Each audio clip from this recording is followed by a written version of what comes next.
So it's quite simple to see from this scheme how diabetes works, why cell therapy would be quite a good idea, because it's a cellular disease. I'm pretty frustrated, even as a medical student, that the therapy of type 1 diabetes has been limited until today to dealing with the symptoms, the consequences of the disease. But I hope I can convince you now that we are entering a completely new chapter in the treatment of type 1 diabetes, and that's by actually targeting the cause and stopping the disease. And we will succeed, I promise. So this is a cartoon of a summary of a couple of years of masochism to unravel the puzzle of type 1 diabetes. I'm not sure the pointer works. I can always use this one. So beta cells can die, that's okay, and we have in our body professional vacuum cleaners, dendritic cells that take up the debris and remove it, and nothing happens. That is the clean way to get rid of dead beta cells. But in case of type 1 diabetes, it may be that certain immune cells escape in the thymus the deletion, and they are able to recognize beta cell proteins presented by the highest genetic risk factors, the antennas of the HLA system, HLA molecules, and then things can go horribly wrong. These T cells can activate B cells to produce autoantibodies. I contend that the antibodies are the smoke, but not the fire. I don't think antibodies in type 1 diabetes are pathogenic. In contrast, cytotoxic T cells, also activated by these helper T cells, they are very deleterious and they can directly recognize beta cells and kill them. And then this vicious circle continues. The good news, that's the end of my talk immediately, is that every individual, also patients with type 1 diabetes, have in their immune system the cells that can keep everything under control, regulatory T cells, or as the kids prefer, Tregs. And those Tregs are the ones that I'm going to talk about at the end of the talk.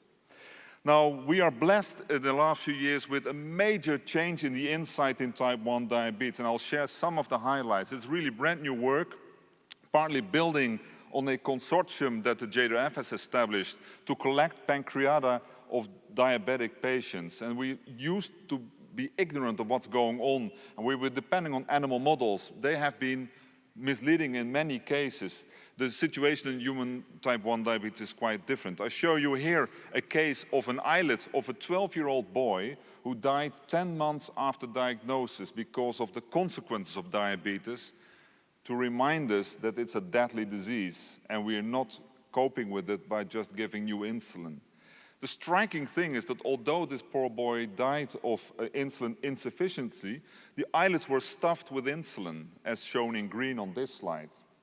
What you may also see in red is a very moderate infiltration of the islets, a process we call insulitis, but not as huge as the animal models would make us believe. It's very moderate and only in a minority of the islets. But the majority of the islets, even at diagnosis, still contain beta cells, and that increases the urge to us to stop the disease and stop the progressive destruction of the beta cells and preserve these cells to make insulin. We took it one step further. We actually had new tools, HLA tetramers, that were loaded with islet antigens, and we could show that those T cells that were infiltrating the islets had business to do there. They recognize beta cell proteins, and they basically destroy the islets. So this is the ultimate proof that type 1 diabetes is an autoimmune disease, and if we know what the target is, we can cure the patient. What they also find striking on this slide, in green again, insulin, in red, the T cells, you can see that wherever the T cells are, the insulin is gone. So it's actually a kind of destructive process, and it's urgent that we attack those red cells to kill the green cells in this case. All right, so enormous insight. Another interesting phenomenon is something that was coined as vitiligo by George Eisenbart. Even in this case, this was a lady who had had diabetes for decades when she died of unrelated reasons. Half of her islets indeed lacked beta cells or lacked insulin, but the other half looked completely normal. So again, we may not be too late, and even many years after diagnosis, we might still do meaningful business when we stop this infiltration. Because as long as there are beta cells, there will be infiltration. As soon as the beta cells are gone, the insulitis is gone. So it's really the beta cells in dialogue with the immune system. So what we've learned is that there is indeed autoimmunity in the islets, and that type 1 diabetes is really an autoimmune disease. We also learned that the disease is incredibly heterogeneous, and there are huge differences between patients, so we should be prepared that there is not a magic bullet therapy, a single therapy that can cure all. Eat your heart out. Human insulitis is profoundly different from the insulitis that we see in animal models, so don't trust mice. Importantly, insulin-producing cells remain for decades, and so does the insulitis, which implies that also immunotherapy is suited decades after diagnosis. But we have a problem because apparently those beta cells give up or they hibernate. And because I have a kind of immunosophical explanation, they're trying to escape the inflammation, so they just hide. So the fact that you don't see insulin production doesn't mean there is insulin production. So beta cell function is not the same thing as beta cell mass, so we need other markers of the disease, and I would contend as a clinical immunologist, these could well be immune biomarkers. Okay, let's take it one step further. What do those T cells see that infiltrate the islets? Here you see the HLA molecule that gives the highest risk for type 1 diabetes. In fact, a 50-fold higher risk than the average population. It's a strong contribution. And it's able to present certain peptides. So one of the tricks was to find out which peptides. And to make a long story short, here are two of the most exciting antigens in diabetes, preproinsulin and IA2, a tyrosine phosphatase-like protein. And when we pull the peptides out of the antigen-presenting molecules, out of the HLA, we can see certain peptides only that are processed and presented by the immune cells to the T cells, and the same for IA2, and those peptides differ depending on the genetic background. And when you feed those peptides to T cells, you can see an almost black and white difference in autoimmune response in patients on the left and versus non-diabetic individuals. And since I work with children, these are not healthy children, otherwise they would not get the blood. These are celiac disease patients, so they have a chronic inflammation. They even have the same HLA risk, and yet they don't respond to beta cell peptides. So this shows how selective the immune system can be.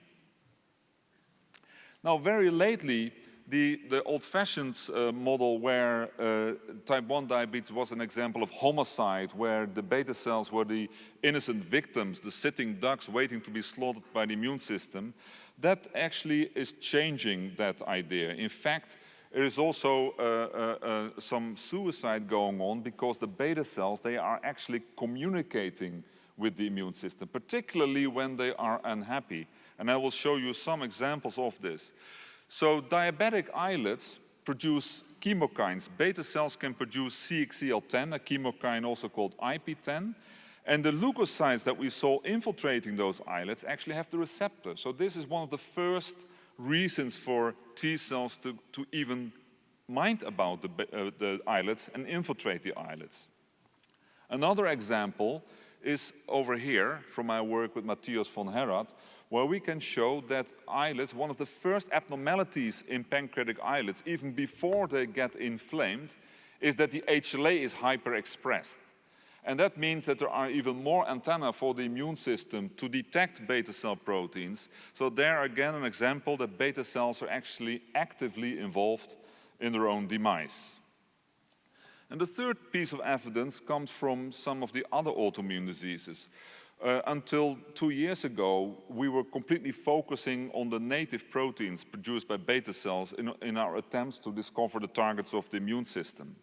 But we know from cancers and from other autoimmune diseases that there is alternative splicing, there is messenger RNA editing, so the proteome is actually 4-fold more complicated than what native proteins tell us. And it goes even further. There are enzymes that can change those proteins post-translationally, and this is increasing the proteome 40-fold, But mind you, these proteins are not visible in the thymus, so there is no tolerance against these proteins. So this makes them particular candidates to be stimulating the immune system and causing disease. And that is shown here in the cartoon, and I will focus on, for example, the splice variation that we see, any effects of stress, metabolic stress, but also ER stress, on the presentation of neoantigens that break tolerance. Here's an example for the protein IGRP produced by this particular gene. The native protein has 5 accents, so this will be the native protein. And you can see it's actually expressed in the islets, 500-fold more than in the thymus, but it is a little bit seen in islets. But when you stress these islets by either tapsigargin or hyperglycemia or by inflammation, you get all these splice variations, and sometimes you get bad connections and you get completely new sequences that the thymus has never seen, and we've shown that these are fantastic antigens for the immune system. So the immune system is not attacking healthy beta cells, it's attacking distressed beta cells, as it is taught to do, because the immune system is tailored and designed to surveil for small abnormalities that might indicate cancers or that might indicate infection. So actually the immune system is not mistaken, it's actually cleaning up stressed beta cells.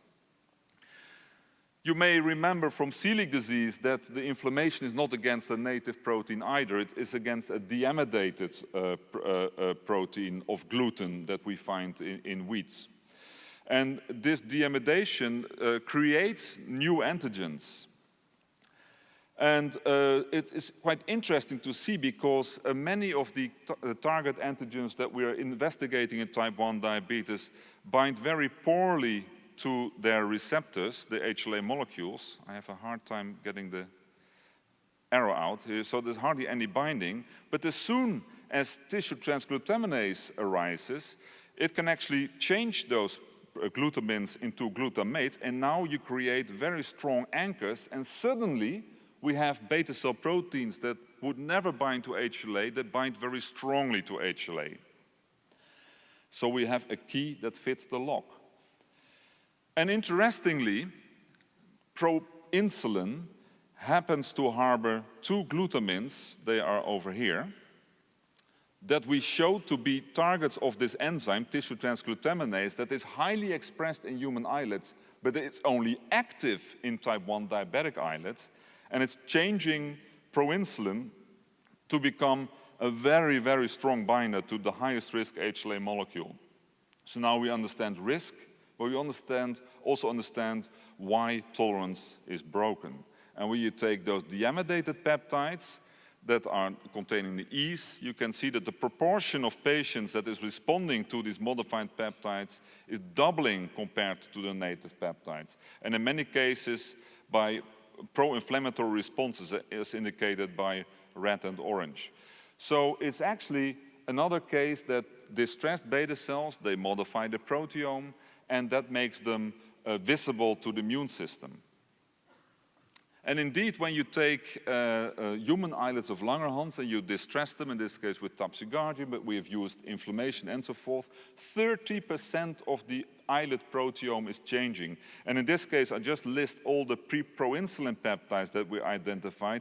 And indeed, we could detect the same epitope, deamidated, changed, that was stimulating about 70% of the patient's blood samples. So this is incredibly powerful, and we now think we know what's going wrong. So we have unhappy beta cells by inflammation or metabolic stress.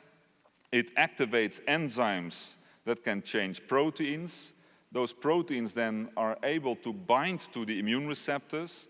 Those immune receptors can then present to the immune system, to which it was not tolerant, and then you get acceleration and T-cell activation and so forth. So keeping beta cells happy is actually a great way of taking the fuel away from the autoimmune process in type 1 diabetes.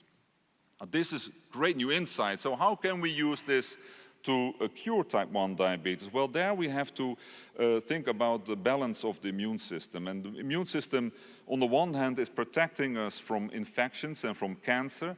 But on the other hand, if there is too much of it, it can cause inflammatory diseases such as celiac disease, asthma, COPD, but also type 1 diabetes.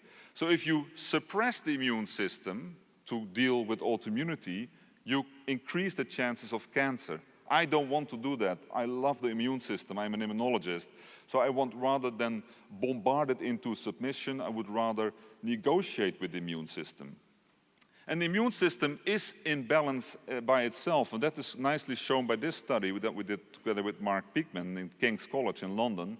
We again took peptides that we eluted from the high-risk HLA, and we stimulated the blood of patients, the red circles, and you see that the majority of patients indeed makes a pro-inflammatory response.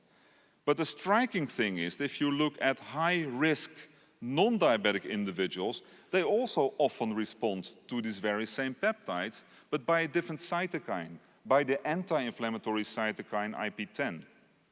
So it's okay to be autoimmune, provided that the type of immune response is protective. So then we argued, if we can design a vaccine that is changing the immune response to these peptides from pro-inflammatory into anti-inflammatory, we basically do what we are doing in allergies. If you know the allergen, and I think we know the allergen in diabetes, you can desensitize. So that's where we're moving at now, and that brings me to the subject of today, which is cell therapy. The cell that we take is the patient's own monocytes, and they can develop into dendritic cells. And it's easy to understand why we call them dendritic cells, because of these dendrites. And here, this dendritic cell has an amorous affair, an embrace with a naive T cell. And if this naive T cell sees an antigen to which it's specific with its receptor, it will activate. So the dendritic cell is the conductor of the immune orchestra. In fact, it's the only immune cell that can activate the immune system. So we took that cell as a precursor. Now, we were told by the cancer community that if you take monocytes and you grow them into dendritic cells, you have a fantastic vaccine to stimulate against melanomas. But we don't want to stimulate to kill a cancer cell. We want to teach the immune system to do it right. And for that, we add the magic drug vitamin D3. And when I mean vitamin D3, it's 1,25-dihydroxyvitamin D3, so the active metabolite. And when you do that in a 6-day culture, instead of becoming pro-inflammatory, the dendritic cells become anti-inflammatory.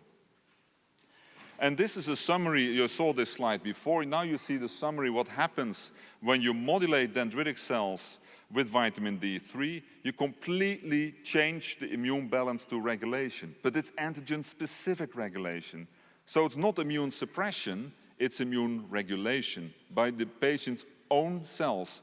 And we pulse these dendritic cells with proinsulin, so we really give them a tissue-specific feature.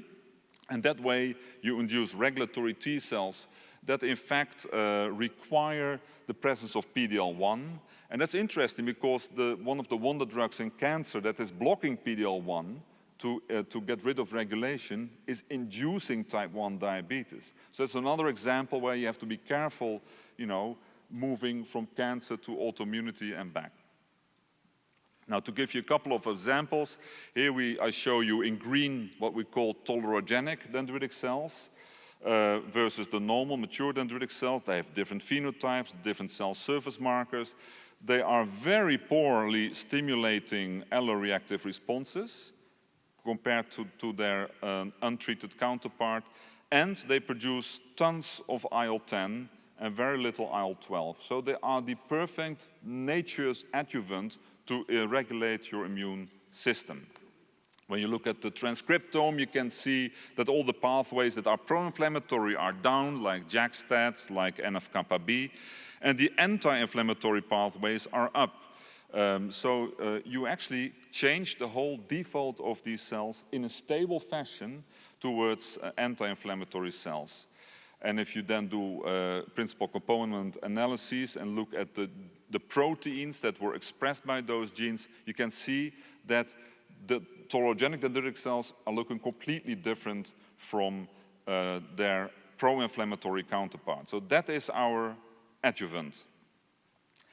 And when you take that adjuvant and you stimulate the blood of patients, you can see that the type of T cells is becoming completely different. These are the regulatory T cells, and in red you see the the effector T cells.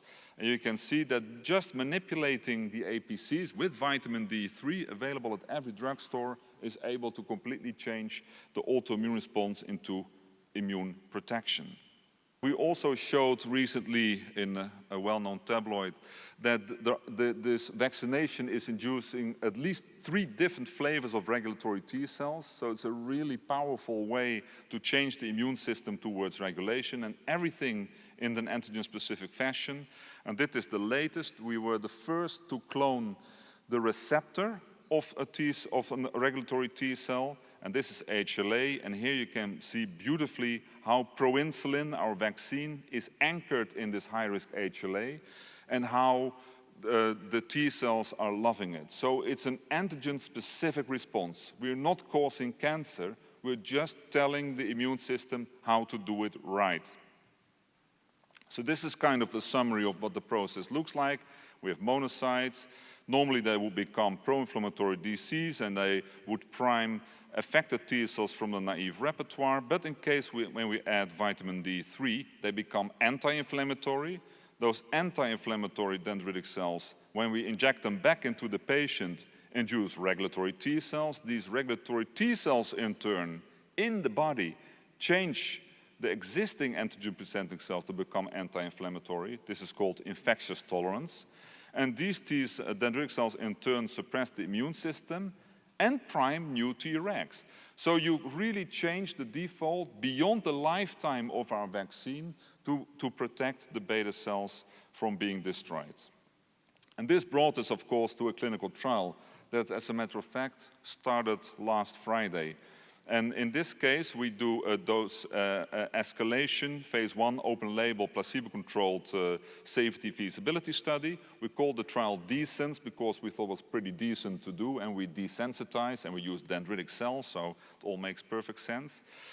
We had a relatively fast pathway because I convinced the regulatory agencies to not bother about animal experiments. So this is all done in patients. I'm really proud of that feature. And after the mechanism of action, we could immediately identify the biomarkers, did some preclinical studies ex vivo, wrote a protocol, and started the trial. And this is what the trial looks like. We take blood of the patient, then we run it on the Clinimax to isolate the monocytes. We culture it with vitamin D3 for 6 days. Then we wash it, we add the vaccine, which is proinsulin, and we have enough for 2 injections. And the injection itself is also quite interesting. This is a prototypic type 1 diabetes patient featuring our competitor, the closed loop. Here's the sensor and here's the pump. We inject the cells in this little patch here intradermally. And it's quite interesting because when you do that, those cells are actually taken by the lymphatic system to the pancreas draining lymph nodes. And to achieve that, we use very tiny needles, microneedles.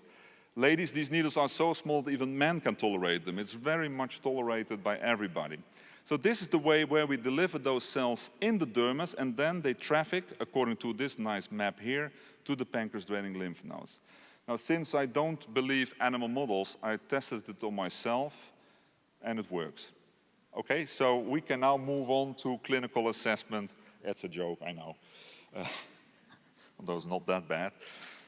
Okay, so now we have the arena of immune intervention trials in type 1 diabetes. And many of the drugs are suppressing the immune system. That way, the immune system will never learn how to do it right. And you have to do it lifelong with all the consequences involved. Jeff Bluestone is doing trials where he infuses natural Tregs, kind of biological cyclosporin. We do the dendritic cells that create antigen-specific Tregs, and they also suppress the system. So it's a complicated kind of combination therapy tailored to the patient. You have to be a bit lucky to achieve what you want to do, but I'm very optimistic. And the reason I'm optimistic is because of this true story. This gentleman won $181 million on the lottery on the Wednesday. Then you're pretty lucky. 2 days later, he finds the love of his life. So, you see, this is how you win the lottery twice.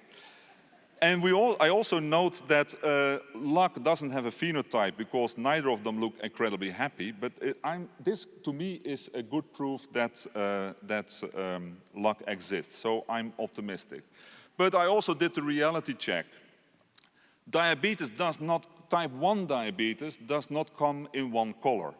As a matter of fact, and I have some Dutch genes, these are all the different flavors of type 1 diabetes. And with the heterogeneity we have seen in the disease lesion, we should not expect the magic bullet to work. So we first need to find what phenotype of type 1 diabetes is best suited for our therapy. So this is demanding some fine diagnostics, which we're happy to do, and we were also able to do so. Another way of looking at the heterogeneity of the disease is that we see, and you see that as clinicians all the time, a wide range of beta cell function. The environment is different by definition. The genes are very different and variable, even in type 1 diabetes. The rate of islet autoimmunity is different. The immune regulation is different, and chance differs. So these are all the different types of type 1 diabetes. Now, it's quite conceivable that some interventions that target the beta cell are most effective in these types of patients. My vaccination, on the contrary, is probably most effective in these types of patients. So we have to be preparing for personalized medicine or precision medicine these days. And it sounds rather, theoretical, but we are already able to identify which patients are best suited. And this brings me to 2 other types of cell therapy in type 1 diabetes, namely islet transplantation. It works. It's as good as kidneys. And you can get complete remission in the majority of patients, although it's not lasting forever. But when we test the blood of these patients while they are still on the waiting list to be transplanted, we can find immune signatures that tell us it makes no sense to transplant. About half of the patients does not have a benefit, and we can tell because of their immune signature. But we can also tell the other half being very favorable to be transplanted because they virtually all reach complete remission. This is islet transplantation. Another very successful but also very controversial cell therapy in diabetes is autologous bone marrow transplantation. This was a trial operated in Brazil by an American company. You always wonder why they travel so long to do it. But in this case, I understand because they gave cyclophosphamide to the patients, thymoglobulin. So they really destroyed the immune system radically. But then they gave the patient's own bone marrow back. And lo and behold, if we look in the blood before this procedure, we can find an immune signature in about half of the patients where all of these patients become insulin independent. It's the first trial where we change the immune system and automatically the beta cells get back in action. So there's something strange about hibernating beta cells, which I hope you can teach me as endocrinologist.